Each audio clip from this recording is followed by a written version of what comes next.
नमस्कार, मैं हूं अजय शर्मा और आप देख रहे हैं डेमोक्रेसी मॉनिटर।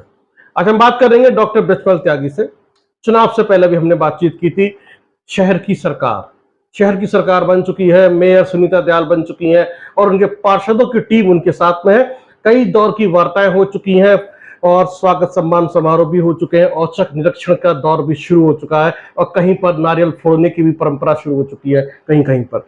डॉक्टर साहब, आप काफी नाराज रहे हैं नगर निगम से, मेयर से, पिछली मेयर आशा शर्मा से भी, पार्षदों से भी, और गाहे बगाहे आप कहते रहते हैं कि मेरे बराबर में जो पार्क है उसको डंपिंग यार्ड बना रखा है। कुछ भी नहीं हो रहा है, चाहे वो पार्किंग की समस्या हो, अवैध अतिक्रमण हो या सब कुछ हो। अब आप सुनीता दयाल से क्या कहना चाहते हैं? मैं माननीय मेयर से ये गुजारिश करूंगा कि जो आपने वादा किया था कि मैं इंदौर से बेहतर शहर बना दूंगी गाजियाबाद को, उस वादे पे एक तो काम करना स्टार्ट करें। पिछले एक हफ्ते से जो मैंने अपने पार्क की शिकायत की है, अस्पताल के जो पास पार्क है और जो आरडीसी में है, आरडीसी को गाजियाबाद का कनॉट प्लेस बोला जाता है और ये सबसे महंगा एरिया है गाजियाबाद का। इसमें अगर पार्क की कंडीशन ऐसी है कि जिसमें टूटे फूटे फर्नीचर पड़े हैं और वहाँ पौधों का नाम निशान नहीं है, तो हम फिर इसको इंदौर की तरह कैसे देखेंगे। यहाँ की जो नालियाँ हैं वो सब ब्लॉक्ड हैं, वो सीवर में या नाले में नहीं खोली गई हैं। तो फिर जब अभी बरसात आएगी तो नाली बंद है, वो सब पानी हमारे बेसमेंट में भरेगा।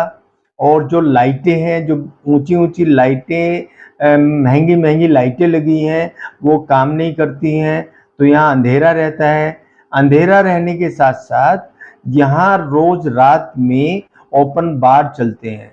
यहाँ जो जितनी भी कारें आपको मिलेंगी, अगर आप उनको देखोगे तो उसमें सब शराब पीते हुए मिलेंगे, बदतमीजी करते मिलेंगे। और ये हरकतें जो हमारे पुलिस प्रशासन है उनको भी पता है, जो एडमिनिस्ट्रेशन है उनको भी पता है, और जो माननीय मेयर हैं उनको भी ये बात पता होगी। जो और मैं बात बताना चाह रहा हूँ वो ये है कि जो हमारी एडवोकेट लॉबी है उसने जो आरडीसी की पार्किंग है उसको हाईजैक कर लिया है। आरडीसी में जिसने ये मकान लिए हैं उसने इस पे कितना पैसा खर्च किया है, अगर उस आदमी को पार्किंग नहीं मिलेगी तो उसको कैसा लगेगा।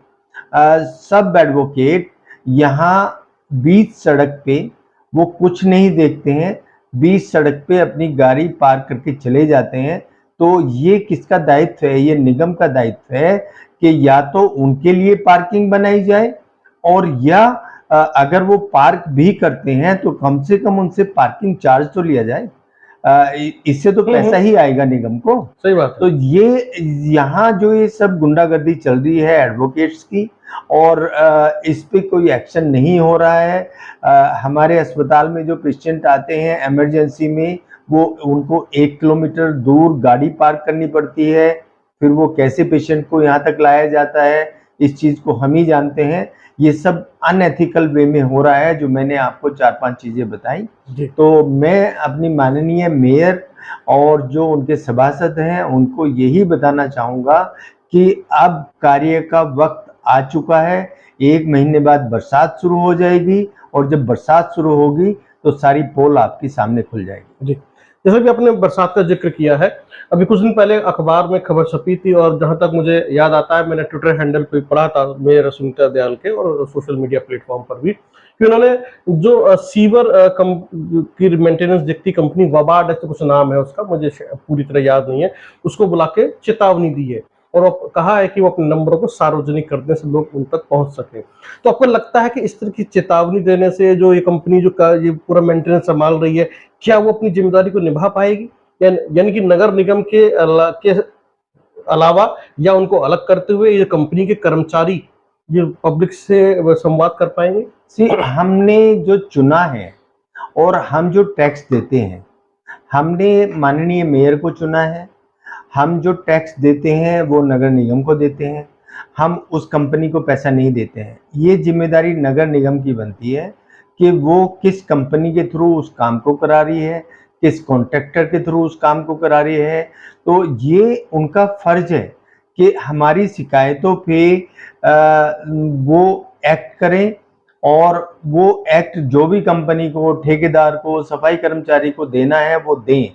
एक हफ्ते से तो ये फर्नीचर वाला मसला जो मेरे पार्क में पड़ा है उसको मैं उठा रहा हूँ अखबारों के जरिए, आप लोगों के जरिए, और उनको इनके जो पोर्टल्स हैं उस पे डाला है, लेकिन अभी तक वहाँ एक पत्ता नहीं हिला है, कोई कार्रवाई नहीं हुई है जी। और अगर यही चलता रहेगा तो इस बार नोटा 8,500 था। अभी जो एमपी के चुनाव आएंगे, जो लोकसभा के चुनाव आएंगे, उसमें नोटा आप गाजियाबाद का 1 लाख से ज्यादा देखेंगे। आपने बहुत बड़ी बात कही है, नोटा का भी जिक्र कर दिया। तो हमें उम्मीद है कि हम हमारे चैनल के माध्यम से, हमारे इस यूट्यूब वीडियो के माध्यम से गाजियाबाद की मेयर तक ये बात पहुंचेगी और उसके ऊपर वो कार्रवाई करेंगी, स्टेप उठाएंगी और आपसे भी बातचीत करेंगी।